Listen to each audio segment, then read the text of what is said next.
Fred here, welcome back to the Gear Obsession channel. In this episode, we'll be taking a look at the Cube 360 degree camera.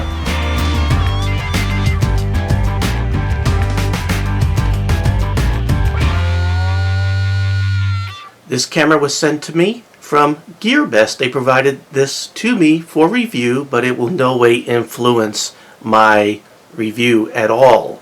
I will give you both the pros and the cons and let you decide whether or not it's something that can fit the bill. And speaking of bill, this is probably the cheapest 360 degree camera that you could get into. It is only $75.45 with free shipping. I went ahead and provided the link in the description box below. So this setup came in this box right here. Kind of a no-name kind of thing, but if you dig a little bit, it is made by Soocoo. S-O-O-C-O-O is the manufacturer of this camera as far as I can tell. Now, it came with a lot of crap. Even if the camera was total crap, let me tell you, you get a lot of stuff with it. You get a user manual, you get a cleaning cloth, you get a lot of GoPro compatible connectors. Look at all of these. Look at that. These GoPro, all these connectors are kind of, could get kind of pricey. And let me tell you, they would add up to $75 kind of quick. But look at all this stuff. Pretty amazing how much stuff they give you. They also give you a USB to micro USB charging cable, and they give you this case. Almost forgot stickers to help affix some of these mounts, and it looks like a extra metal cable, so if the sticker were to give out or whatever, this cable could help secure it even further so you don't lose it. Going around the physical attributes of this camera really quick, you can see the top is the lens. It can see 360 degrees, and it can see basically from 10 degrees below the horizon here. So it's 190 degrees this way, 360 degrees this way, all at once. You have a microphone, you have a little indicator light power, and it lights up red, and when it's recording it blinks red. You have your power button here, you have your Wi-Fi button here, because that's the way you communicate with this, and you have your play button right there, so play and then stop. In this compartment right here, you could put a micro SD card. It could hold up to, or it could handle up to 32 gigabytes, or yeah, gigabyte card there. You got your micro USB charging port, and that's all this does is charge. It doesn't actually transfer data. And there's a little hole right there for reset. You have a 1/4-inch tripod socket right here, and that's really it. This is the battery's internal. It's not meant to come out. You have some venting holes right here. I think you could almost see through there sometimes. So if there were a battery issue, it would vent, it would explode or anything like that. So really that's everything with the camera. Now this camera has a resolution of 1280 by 1024 and records up to 28 frames a second. It records in .ts format.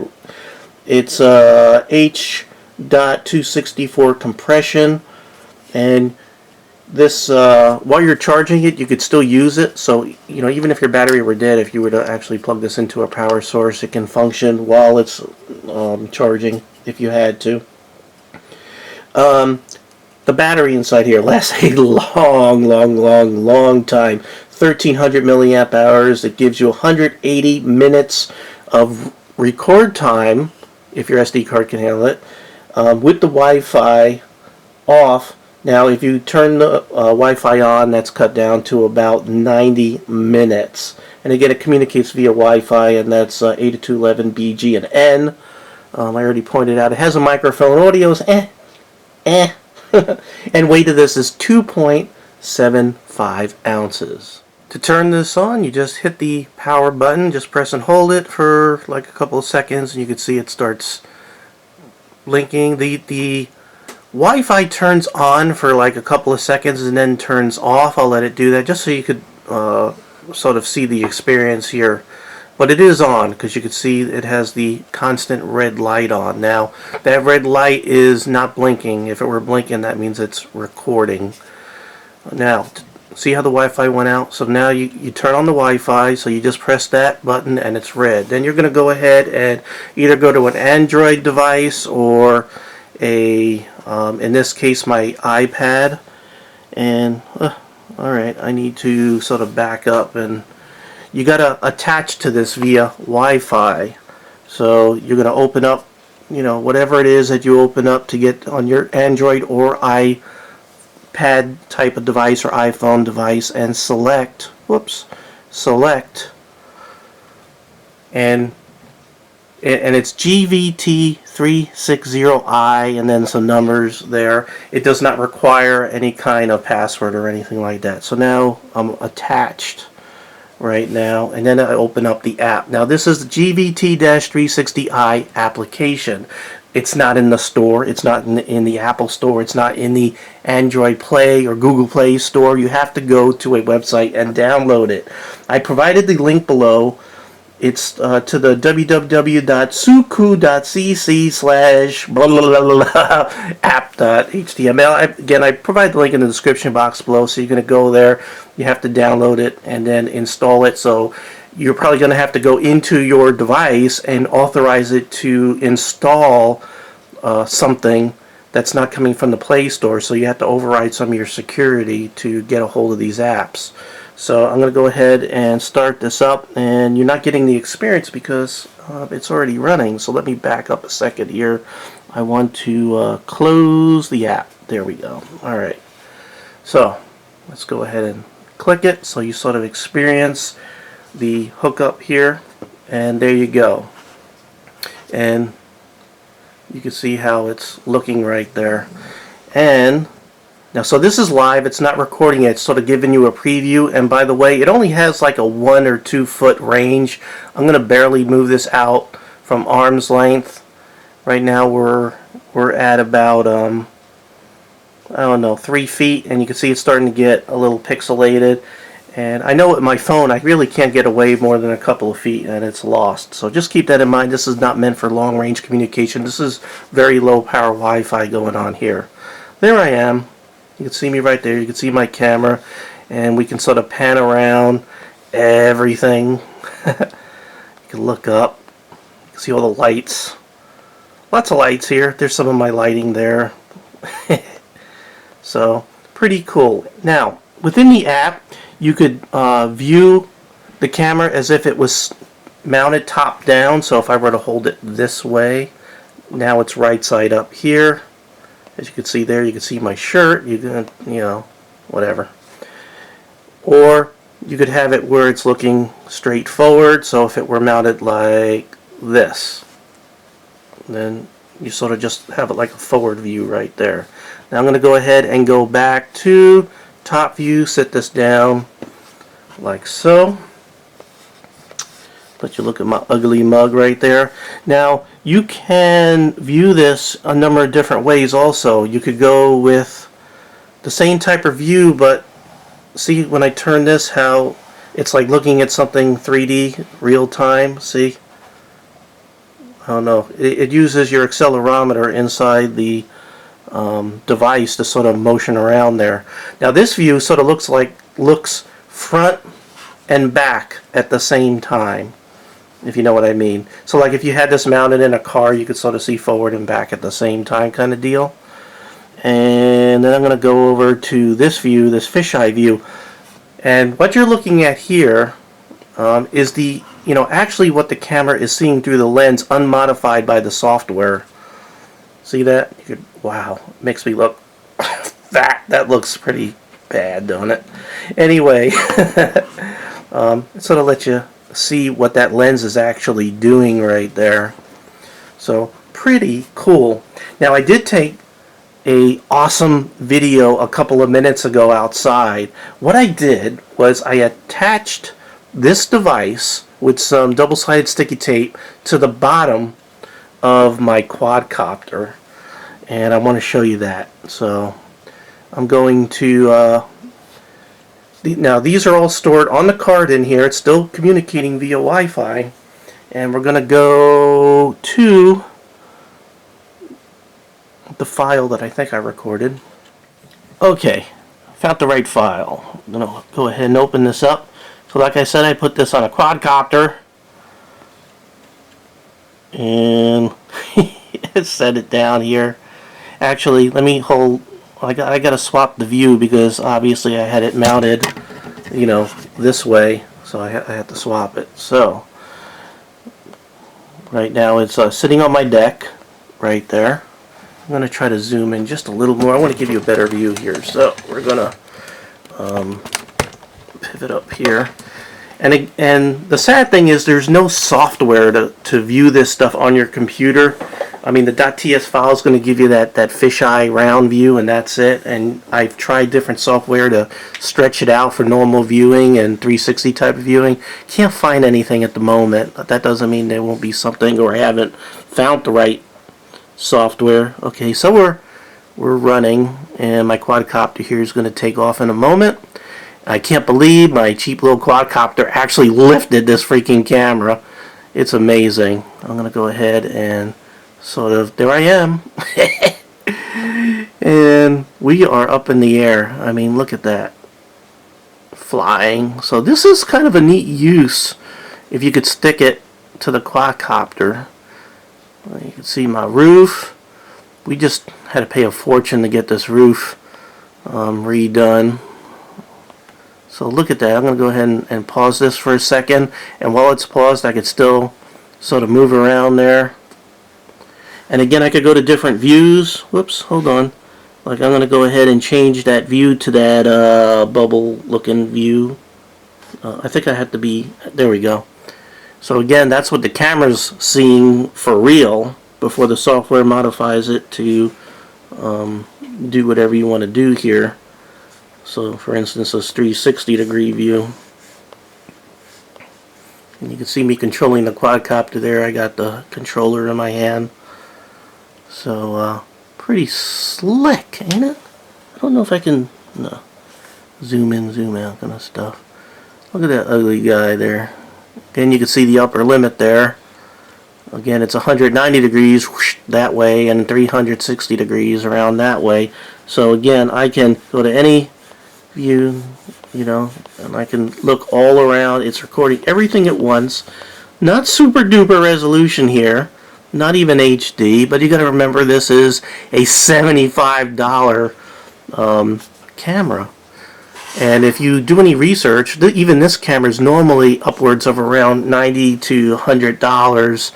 So this is a really good deal on GearBest. And then other 360-degree cameras run, you know, upwards of $300 and $400. And you don't really get much more resolution. You just get some better software. Right now, this unit is hindered by the application and software that you use. Unfortunately, all your viewing and playing and working of this thing has to be done with an Android or iPhone or iPad type of device.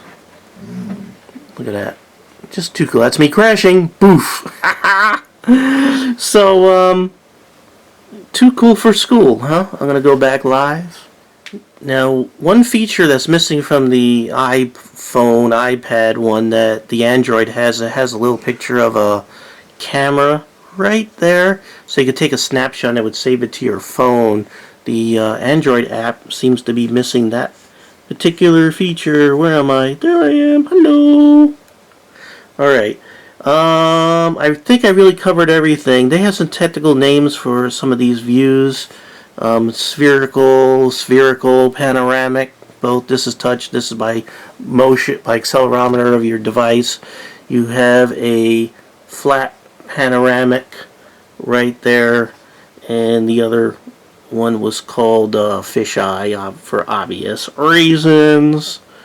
Getting back to this guy right there, and again, this button where it's top view or bottom view or front view, it does nothing to the camera. It has nothing to do with the camera. It just, you know, orients the picture in the software for you. The camera just takes whatever it's taking, and you view it, you know, by selecting the appropriate point, you know, viewpoint. yada yada yada. Alright, and again, you can play back, start record, settings, not too much in the settings. They have segmentation duration as far as how long you want the videos to be or short, and then it just creates a new one, creates a new one, creates a new one. And you have light frequency. You could change the hertz. I guess if you let's say you have fluorescent light and you got a lot of blinking or something, you can go ahead and change that a little bit so you don't get any kind of weird effects. And you got camera information right there. Shows what firmware and software version right there. And this look at it's version 2.0.1.6.0.1.1.9. Hopefully they'll add some new features. I would love it if they sort of did. It looks like you can set a Wi-Fi password up here if you wanted to, so it's nice that they provided that if you don't want to use the insecure method here. Oh, it says settings will take effect next time the camera reboots. We didn't change anything, but it does that regardless. If you if you go in the menu and out, regardless if you make any changes, it's gonna say that. So there you go. That is the Cube 360 panoramic camera. Wanted to see the quadcopter I had this mounted on? You ain't gonna believe this. This cheap guy that I reviewed. It was like $100 quadcopter that I also got off of GearBest. I'll go ahead and put the link to this guy below too. This is not designed to carry something this heavy, but I wanted to make a cool video, so I really pushed this to its limit. But all I did was double sticky tape this to the bottom of this camera here. It was just stuck using double-sided tape, and I hope for the best. And it barely got off the ground there for a minute. I mean, I had to push the throttle all the way forward to get it to go up. So I didn't know if it was going to work, but I wanted to give you an exciting video. So what can I say? So do I recommend this? I recommend it with a caveat. Again, the resolution is 1280 by 1024 at 28 frames a second. This is a low resolution. You're not going to be able to get any kind of detail whatsoever. It gives you a nice, good overview of everything, 360 degree. Things kind of get distorted at the edges. You might have noticed that with the pictures. So when you're scrolling down to the horizon of what this is filming, things are still sort of bending and kind of getting a little crazy. So picture quality's, yeah, but you know what? It's good for $75. And if you're someone like me who's not rich and is paying off for a new freaking roof, if you got an expensive guy, hopefully something a little better than this guy if you're going to be lifting something this heavy. But it's a cheap way into getting to 360 degree aerial photography, and you don't have to get up high to get a nice view of everything because it is such a wide angle fisheye lens. Now Wi-Fi, you saw that live. Don't expect that to be more than a couple of feet. So you can't do any kind of live viewing with this. So just turn the Wi-Fi off, stick this onto the bottom of the quadcopter or whatever you want to film. Hit the play button. That big square button, and just let it do its thing. If you want to save battery power, turn the Wi-Fi off. You don't need to use a device to use the camera, and it'll save it all to that SD card in there. And then when you're done, if you want, you can take the SD card out, look at it on your camera, but all you're going to see is that fisheye kind of view. Or via Wi-Fi, use your Android device, use your iPad device, and view it. And those are really your only options as far as I know at the time of filming. If anybody is watching this later on and says, hey, stupid, you could use this video and straighten things up, blah, blah, blah, go ahead and put it in the comments below for other people. Help each other out. That's what we sort of do. We sort of help each other out. It's a learning experience for everybody, right? Right. All right. For someone like me, I recommend it. I love it. I love it. Although this was sent to me, I would have definitely spent the $75 to test the waters for 360 degree aerial photography, but don't set your expectations up for $400 camera. It's $75 camera, okay? Alright, thank you very much for joining me here at the Gear Obsession channel. I really do appreciate every friend, viewer, subscriber, and especially you. And don't forget to go down the description box, look at the links to the software, links to buy this, you know, and all the information, specifications I put in there, so you can, you know, in case I miss something, it's all down there. Okay, take care. Bye.